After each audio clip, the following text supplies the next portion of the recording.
Hello, everyone, and welcome to today's session. My name is Barry Williams, and I am joined today by Tarek Camille, CEO and founder of Circle. He will be discussing 2 requirements to avoid being noise, and will be taking questions. Please submit your questions using the questions pane to the right. Today's webinar will also be available on demand after the event. So Tarek, you just got back from camp. I know a lot of our attendees today were also there, so I was just wondering how your experience was. It was great, Barry. We really enjoyed the experience. That was the first time attending camp.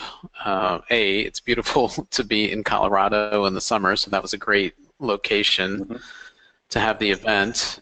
And I thought it was really interesting how they coordinated the conference, where each sponsor had the ability to present, what they did, and that was open to everyone. So you basically had 90 seconds to get up in front of everyone and kind of talk about what you do, and then the people that were interested in that were free to come see you. So I'd never really seen a conference structured that way, and I thought that is a great idea. I don't know why more conferences don't do that, but it was great. We had such great conversation and dialogue with everyone that attended the conference, and we saw pretty much unanimously this struggle with, because they're all marketing communications professionals, how do we continue to engage this audience, which is growing even harder to engage? And so a lot of great conversation. Really enjoyed everyone that we had the opportunity to meet with, and I know we didn't have the opportunity to meet with everyone, so I thought this would be a great idea. Let's hop on a webinar and we can kind of talk about some of the things that we've learned, which obviously are not just specific to higher education, but specific to communication in general, and share that with really anyone who's interested in terms of kind of what we see as the future in terms of how to keep people engaged. Sounds great, thank you. So if you like, you feel free to start presenting. Okay, great. So I think as people have, or as Barry has mentioned, if you do have any questions, don't hesitate. It's not one of those webinars where you wait till the very, very end. So if you have any questions as we're going, or if something's not clear, feel free to just type that question out, and Barry will ask me the question, and we'll pause and answer the question. So with that, I'll kind of jump in and talk about this analysis that we did of 200 million emails. So it's a very large number, and it's 200 emails that we've analyzed basically over the last 18 months was kind of the scope of this analysis. And what we were looking for were trends and correlations that caused people to really pay attention to email communication. And then we looked at, based on what we found, is there a way to extrapolate that learning to general best practices with regards to communication? So that's what we wanted to dive into today. And so you might be asking, why in the world are you sending 200 million emails? So either you're selling Viagra or toner at 85% off, because that feels like a lot of the spam that I get. So don't worry, we're not spammers. We are a platform which takes content and then personalizes it to each individual in your audience. And that really, even though a large number of our customers are in higher education, that is across industry, and everyone is looking for ways to kind of bring their audience closer to them. So Circle does that automatically, and we do send a tremendous amount of email on behalf of our customers, and so this was really part of that analysis to kind of share what we've learned.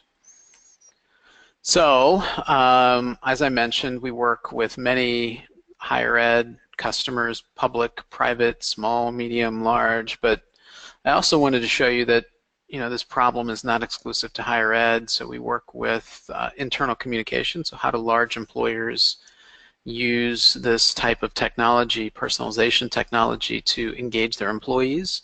How do media companies use it to communicate all this great content that they're producing and get it to the right person at the right time?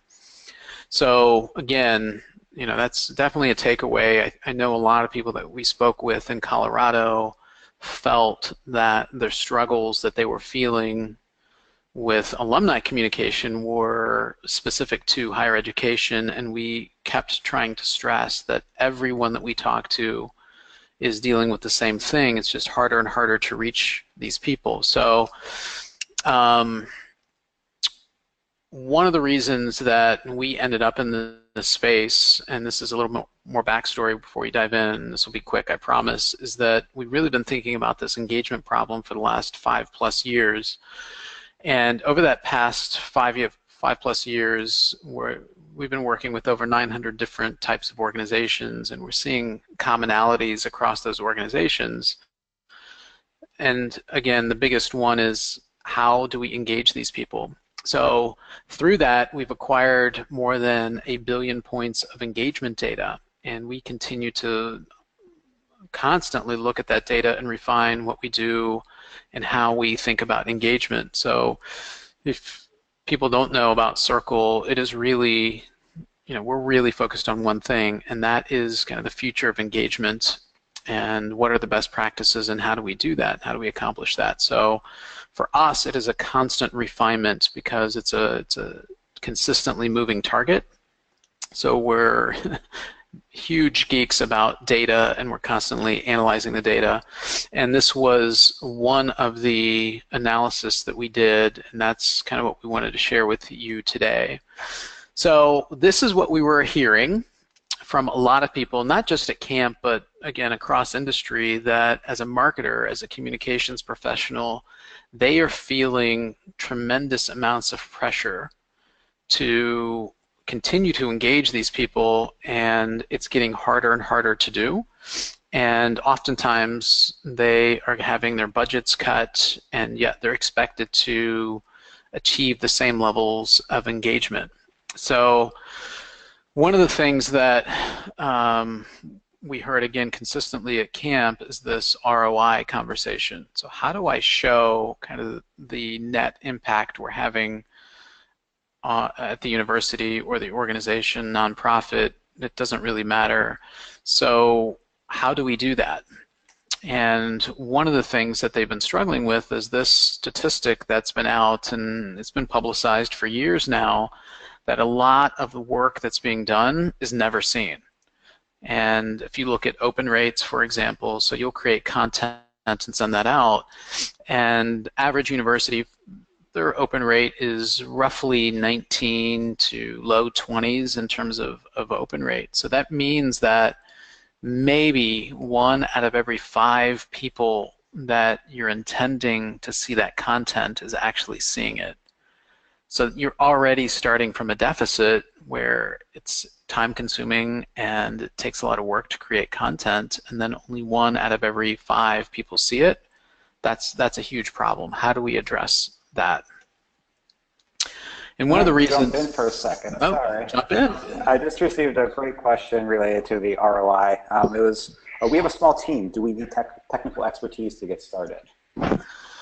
So that's a great question. No. Well, kind of the way we set this platform up is that everyone struggles with engagement and communication, and I guess I should take a 35,000-foot overview. It's a great question in terms of, well, how do you actually solve this problem? And one of the things that we did was we looked at brands like Netflix, Amazon, Hulu, Pandora, Spotify, and we looked at how they do such a great job of engaging their audiences, their respective audiences, but everything that they're doing in terms of personalization and machine learning and learning about someone's behavior is all proprietary to them. What if we were able to pull out kind of the magic of what Netflix is doing and bundle that to be able to drop it in to any size organization? So whether you're one person or you've got a marketing communication staff of 20 people, how can we help you not just segment people based on, oh, they graduated this year or this was their major? What if we could actually automatically segment every single person in your audience based on their behavior. So every segment is the size of one. It is an individual. And that is brand new, kind of to this idea of mass communication. It has always been mass communication. And so the way Circle was built, to answer the question, is no, you don't really need any technical expertise. Circle listens to the digital content that you're already creating.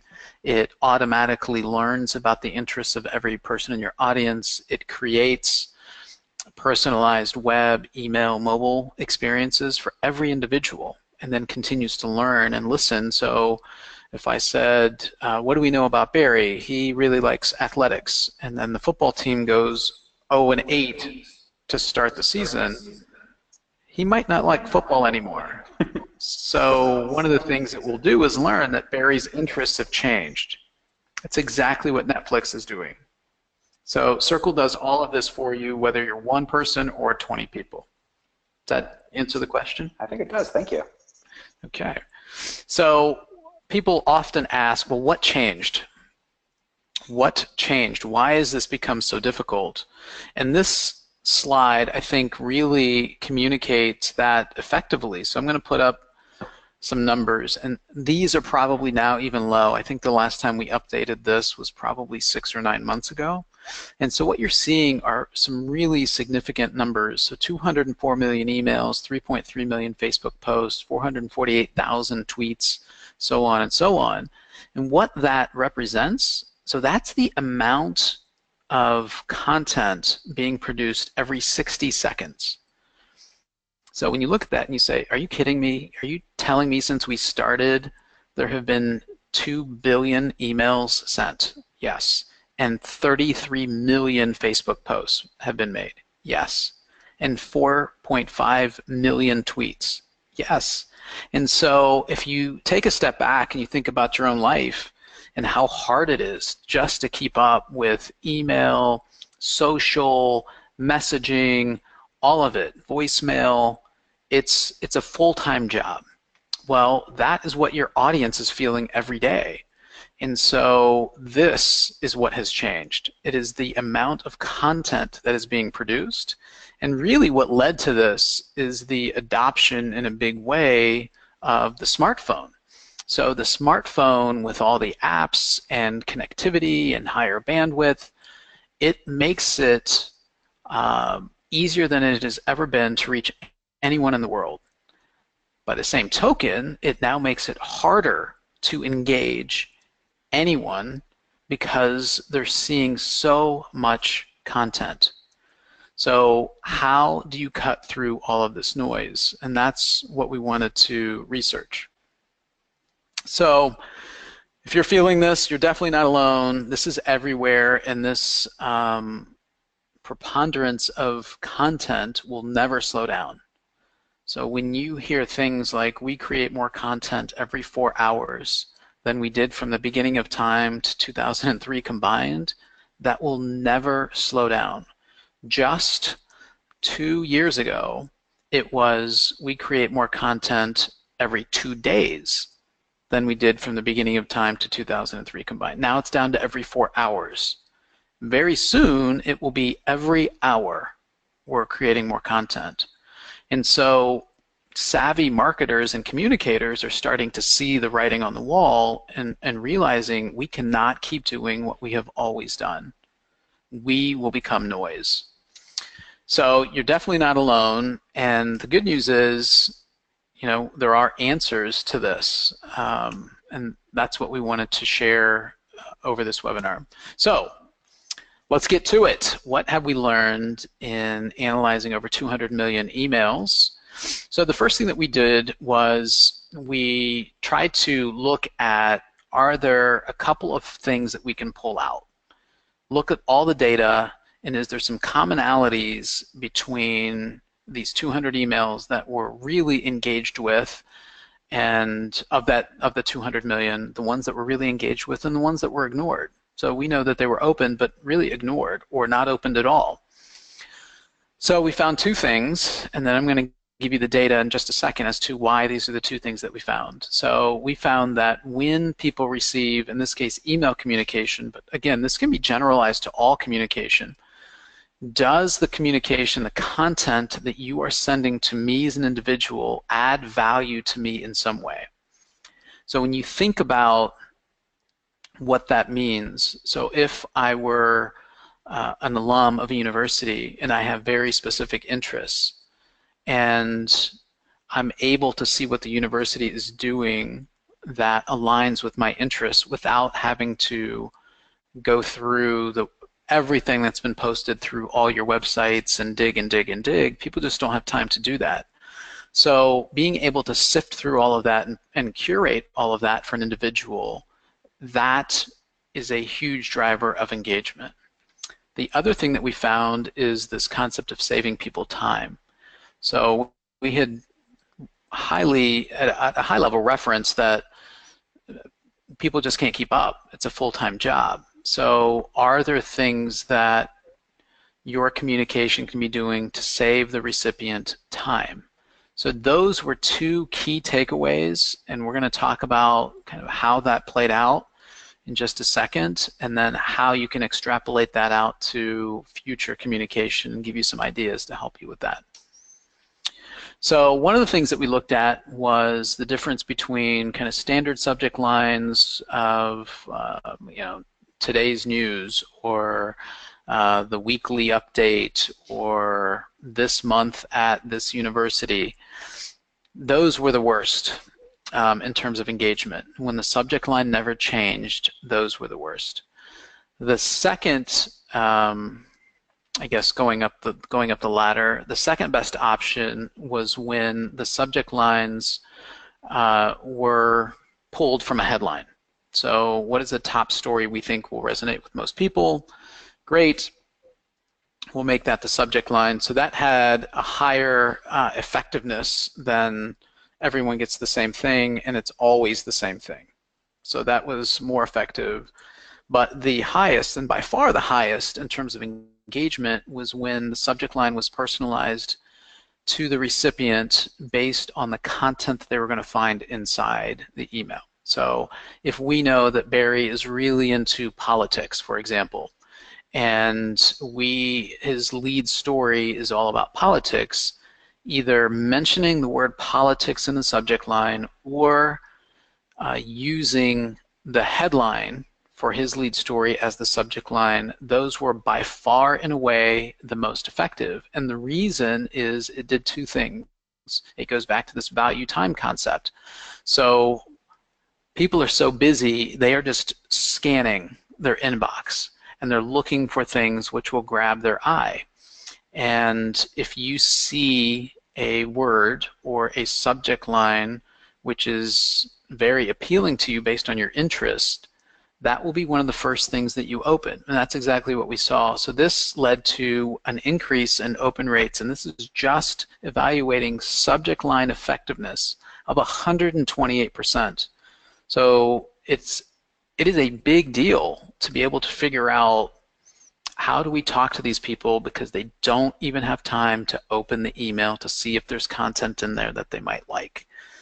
That bar is so high now that we need to think about how to grab their attention without them even going into our email. So that was number one. Actually, just received another question about subject lines. It's actually, how can I pick a subject line that will be appealing to everyone? That's a huge problem. So one of the issues that we've seen is people are tuning out when you miss on their interests. So let's say we were to send you a subject line which we thought was going to resonate with lots and lots of people, and it doesn't resonate with you specifically. So this goes back to the concept of people being underwater, and I see a subject line coming from my alma mater, for example, and it doesn't resonate with me. I'm not even going to open the email. And what it's doing is it's reinforcing this concept that they don't know me and don't know what I care about and don't know what I like. So again, the second option, which is we're going to take a guess based on our audience, what we think will resonate, but eventually you're going to start losing people from your audience. And that's what we're seeing across at least higher education. The opt-out rate increased by 26% in 2016 over 2015. So if you're not feeling it now, you're eventually going to feel it, and this is really being more proactive instead of reactive. Good. Thank you. Great question. So again, if you have any other questions, feel free to type those in. So the next thing that we looked at was the actual content. Let's assume that we can get you to open an email that we're sending you. And then let's take a look at what's actually resonating with people. And so the first, and if we again go back to the ladder with kind of not good, okay, and great as the options, the not good is really just everyone gets the same thing. It's mass communication. So we as a marketing communications team are guessing this should be the lead story, these are the stories that make it, these are the stories that get left out, send, and then everyone gets the same thing. So that is at the very bottom of the ladder in terms of least engaging. The next option is segmentation, where we might know that Barry graduated with a degree in political science, and so his communication is going to be slightly different than someone that graduated a degree in sports management, for example. Okay, that's fine. That's the second best option. But the best option is when we're able to send people down to the individual content based on what they actually care about today. So mass communication was by far the worst. Segmentation seems to address that a little bit, but the problem is people can outgrow a segment. So your degree might have been in political science, but now you're working in technology. So I don't really care about that anymore, but you keep sending me the same things. I'm stuck in this bucket and I can't really get out. So that's segmentation, and a lot of people have been kind of leveraging that for the past 10, 15 years, and what we're saying is Netflix would never do that to you. Netflix does not rely on segmentation. Amazon, Hulu, none of them do. What they do is they learn about each individual based on their behavior. So how do we continue to stay up with Barry and what he cares about? Well, that's watching his behavior. So let's assume, let's go back to this example where we think Barry likes stories around political science. Awesome. And what if his behavior showed us that when we send him things about political science, he didn't engage with them? That tells us a lot about his interests. And what if he's skipping the stories about political science and he's reading about technology, or he's reading about the arts program, or psychology, or engineering? That tells us a lot as well. And so the real key, again, it goes back to thinking about the individual and thinking about what they care about today. And what Barry cares about today, that is reflected through his behavior. And I'm sure you've all heard the line, you can really judge someone based on what they do, not what they say. So filling out a survey or what I graduated with 20 years ago is not who I am today. My behavior will tell you that. So this was huge. So this led to over 450% increase in clicks when you're able to target the content based on what someone actually cares about. And I think this would all be intuitively obvious. People say, of course. That's not a surprise. The real question is, well, how do we do that? But at the beginning, we just wanted to talk about what did we learn? And so this really kind of affirms what I think a lot of people would have guessed, but maybe they wouldn't have been able to put together the amount of engagement impact that these tweaks to communication would have on your audience. So the last thing that we looked at was this concept, and I touched on this on the last slide is this concept of machine learning versus segmentation. And why is that important? So we had just finished saying that opt-outs increased by 26% in higher education from 2016 to 2015. Well, not only does that really bother marketing communications people, but it has a negative impact across the entire campus. So who else hates that? Well, alumni relations hates that. Who am I supposed to invite to these events if I can't communicate to them? And you know who really hates that? People in development, because they look at that as a lost source of potential giving. So how do we slow down, stop, or even reverse this trend that we're on of people opting out? So if you think about, again, your own life, and why do you opt out of communication?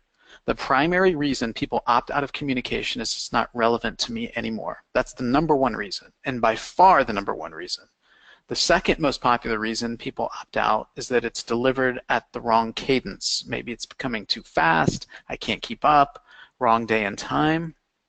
And the third reason, which this isn't as much a reason anymore, is that it doesn't work or doesn't look good across all devices. So what we're seeing is this huge increase in content being consumed across mobile devices, tablet devices, especially by millennials. So if you're still sending out kind of non-responsive, and responsive is just a term in communication which says, is the communication that you're sending out, does it automatically adapt to the device that it's being viewed upon? So if you're sending out non-responsive, let's say email, and I receive that and I have to scroll around on my phone to get it, that is a death knell, right? That's an almost immediate, I have no time for this. There's no way I'm going to scroll around and spend my time looking through that. So those are the top three reasons that people unsubscribe. So the number one reason, if we go back to that, is that the content is no longer relevant to me. And that will always happen. People's interests change. Netflix does not require you to go back in and say, I don't want to watch dramas anymore, I want to watch documentaries, and you have to flip a switch. That is not required. You just start watching documentaries and Netflix learns about you based on your behavior. Wow, Barry has stopped and skipped all these recommendations about dramas and he's started to watch documentaries. So what happens when we start recommending documentaries? Guess what? He watches more of those. And it just learns about Barry based on his behavior. And I throw this statistic out and most people are blown away by it, but 80% of what is consumed on Netflix is based on what they recommend for you to watch. That's how well they know you. Only 20% is through people searching. So why does that matter? A, they provide value. Wow, you're making recommendations to things, movies and shows that I would never have seen before. And B, you're saving me time. I don't even have to search. It's just there. So it goes back to the two things that we uncovered through this analysis of 200 million emails, value and time. So let's dive into, we talked about Netflix. Let's talk about how some other people, other brands are leveraging this time value saving combination and why it's so effective. So obviously this is a webinar, so I can't do a show of hands, but I'm assuming most people have either heard of Amazon Prime or are Amazon Prime customers. And the reason Amazon Prime has done so well is that people are so busy. And so to be able to log in through my phone and order whatever I need, and it's at my house tomorrow or the next day. So I've made my order, wait for it, it just shows up at my house. That is a huge time saver. And I know for me personally, pretty much all of my Christmas shopping is done through Amazon Prime. I don't want to go to the mall. That's just not me. I can just shop. I can do everything. I can shop across vendors, across products, and I never have to leave my house. And I never even have to go pick it up. It's just delivered to me. So the reason it's doing so well is because it is all about saving people time. Now, Google has come out with a product which competes with Amazon called Google Express. So if you haven't heard of Google Express, I think it's pretty much nationwide now. But basically, they took the same idea. Wow, Amazon has figured this out. People are really hungry to save time. And the spin they put on it is, but they also want to shop from their favorite retailers. So with Google Express, you can go in and you can shop at Costco or Whole Foods or Walgreens. Fill your basket. It's delivered to you either for $5 or you can buy a membership. So it's very similar to Amazon Prime. ClickList, so this is the kind of bottom left, is a new service being offered by Kroger. And so Kroger, if you don't have Kroger around you, is a national, I think they're the largest grocer in the United States. And this is a new service that they've started offering. So you never even have to leave your car. So what you do is you go online and you shop. These are the things that I want, and I will be there at 3:30. You show up in your car. Someone brings your groceries to you. You never have to get out of your car. Why? Because it saves people time and they're just so busy. And then the last one I'll talk about on the time saving is a publication called The Skim. So if you haven't heard of The Skim, this is a publication that was started by, I think, 2 women in New York. And basically, they had recognized a few years ago how busy people are. And they thought, people don't even have time to watch the morning news. They're so busy, but they need to know that. You can't get to the water cooler and really not know anything that's going on.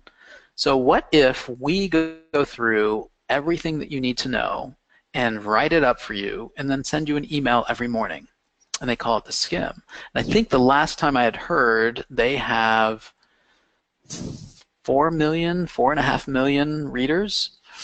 And they, I think now, would be, if they were a morning show, the second most viewed morning show.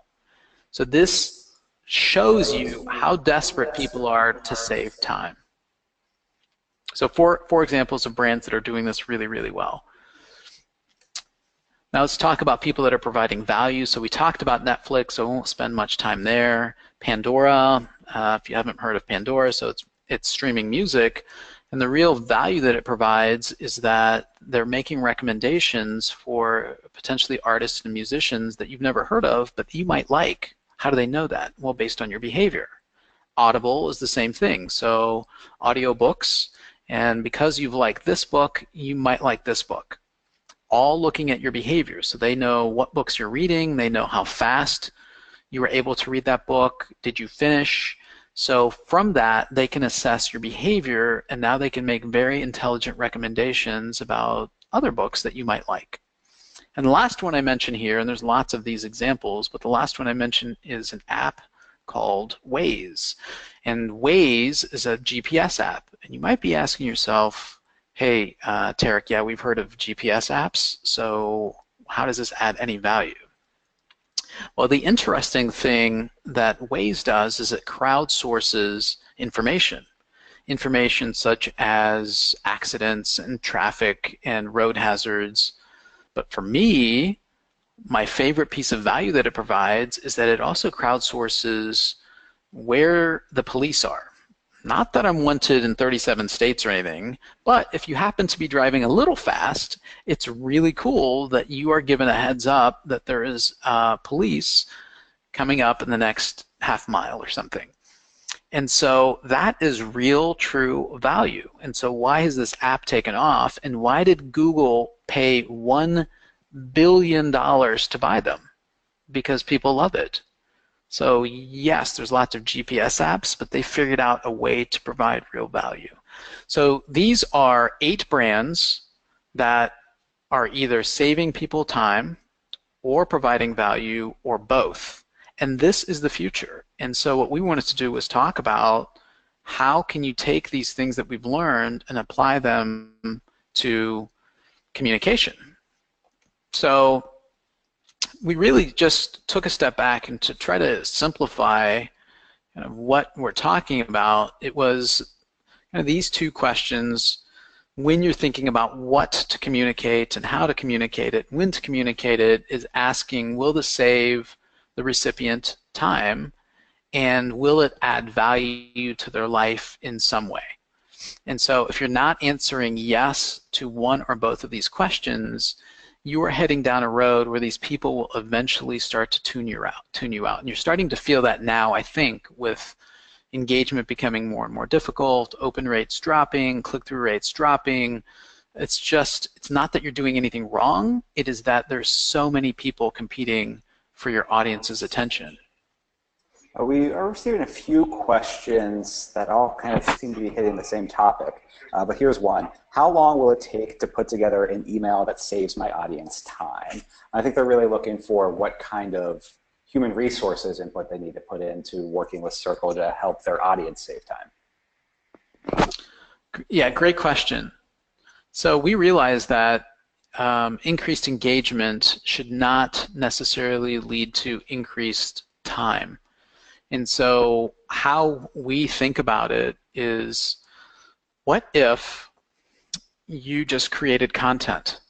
And so let's take a university, for example. So let's take the University of Dayton. So they're one of our customers, and they were in the same exact boat. We've got 100,000 alumni, and it's really difficult to communicate to 100,000 people with very diverse interests and come up with something that resonates with all those people.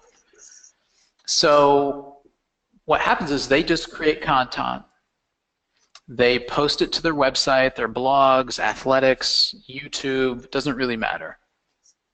Circle is listening to each of those digital channels every hour and grabbing that content.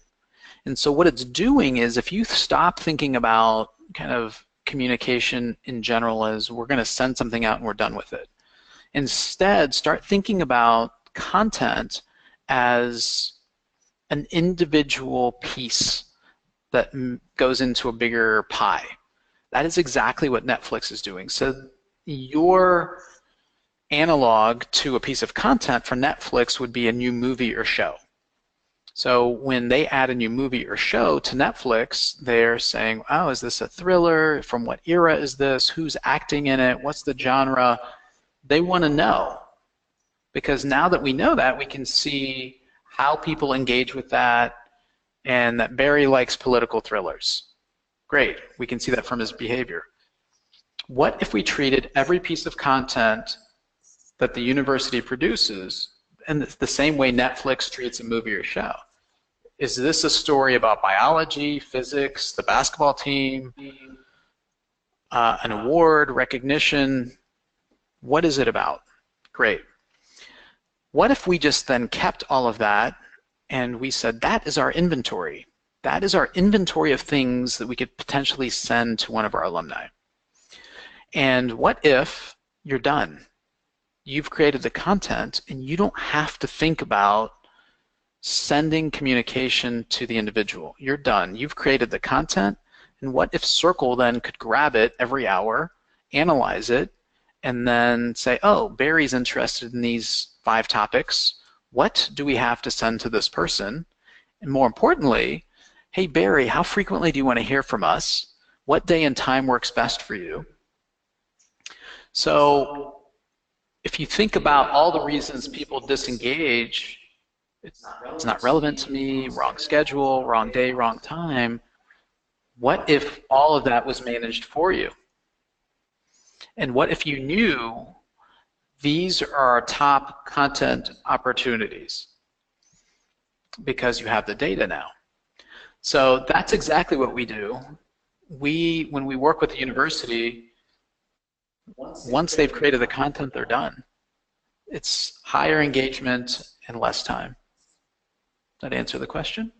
It does. Thank you. Okay.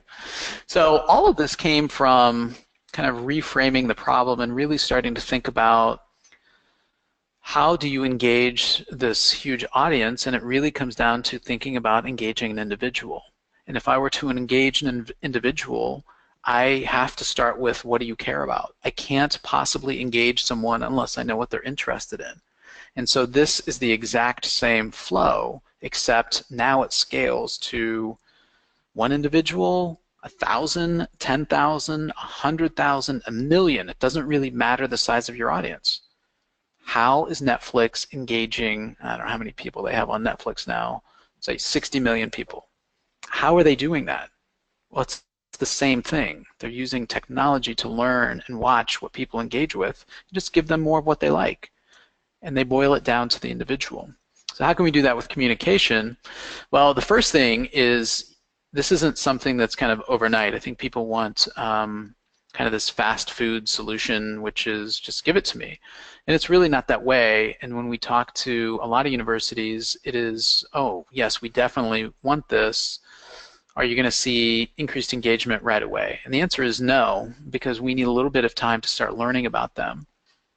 But once you do start to learn about them, then you do see massive increases in engagement. Our average open rate across all the universities that we work with is 41%, which is more than double the national average. And our average click-through rate, and this is amazing to me because this metric is correlated with relevant content higher than any other metric that you can look at, is click-through rate, and that is 16%, which means, and I think the average is 2.9. So are we sending people content that they care about and want to know more about? And the answer is yes. And how does that happen? Well, it's a process of us learning. Netflix is not going to know everything about you 1 week after you sign up. It takes a little bit of time to learn that. But you have to start somewhere. And the sooner you start, the better. So there's this Chinese proverb, which I love, that the best time to plant a tree was 20 years ago, and the second best time is right now. So let's go, let's start. And so that's kind of the mentality that we like to talk about with our customers. So let me give you one example. So this is an internal communication example, and the reason we like to use TriHealth is they have a very diverse workforce, and so this is highly correlated to alumni. So lots of interests. You have maintenance staff all the way up to neurosurgeons. You have all 3 shifts.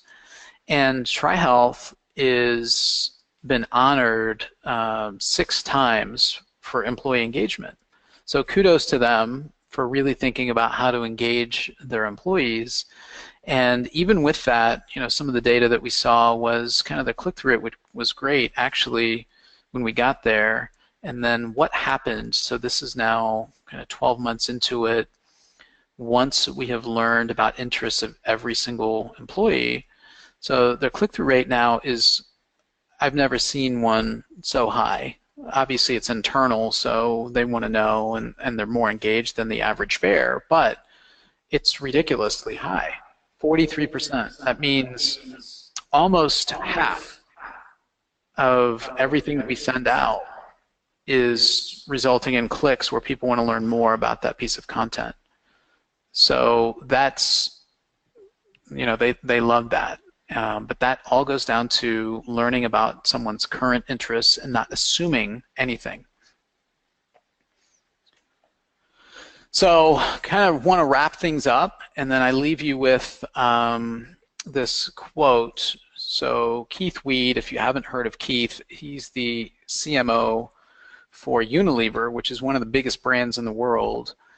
And I love this quote because it solidifies and affirms kind of the research that we did, and really what Circle is based on is this concept of people are so busy. If we do not figure out different ways to talk to them and save them time and simplify and add value to them, they're going to tune us out.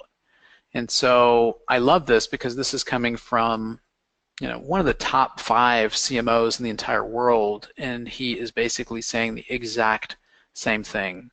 The pace at which we are creating content, the pace at which life is just accelerating, we have got to figure out we can't be part of the problem, we need to be part of the solution. So I think that's it. That's really what I wanted to get across today. Hopefully that was helpful to the people that were listening, and if there's any other questions, I'm happy to field them either now or people can send us an email. Yeah, well, it seems like we still have a few minutes, and there are some questions that have come in. One is actually kind of about your origin story. So what got you thinking about this? What led you to create Circle? That's a great question. So where that came from, Circle was never intended to be a business. And I know people hear that and they say, sure, that sounds cute, but I don't think it's real. But it actually is real. So my background is in analytics, machine learning, big data, and I served on our local school board. And I couldn't figure out why we couldn't engage our parents and our alumni. And I would run into people at Kroger, and I would say, hey, Barry, why weren't you at this event? And the answer was always the same. I didn't know about it. So I'm thinking to myself, how do you not know about this event, which I know you would love to have attended? And when I did the research, that's when I uncovered how much content we're creating, and I realized that we have got to figure out a different way to communicate because people are missing opportunities to engage in events that they would love, and they're missing content that they would love because they're so busy and they've already tuned us out. So that's really where it came from, was I wanted to figure out a solution just to help our school district. Great, thank you. We also received, it's a kind of more detailed question of once they're a user, how Circle will work, but they have a message that they want to make sure that everyone sees. So they're not necessarily as interested in it being just people like me who are interested in the political thrillers of their content world, but go to everyone on their list. Is that possible? Yes. So when we're talking to people in marketing communications, whether it's internal or external, there is always content that we have to get across. That's our job. So it might be a university has hired a new president, and we want everyone to see that. So you can say, yep, that's a top story. Everyone sees that, and then everything else is filled in based on their interests. It might be an employer that needs to tell all the employees that the open enrollment deadline is in 3 weeks. So you always have the capacity to say this piece of content everyone needs to see regardless of your interests. Great. Then one last question for you. Basically, how long does it take to start a Circle? That's a great question. So it really is not as complicated as I think most people are used to with software, because it was designed in a way to listen to the content that you're already producing.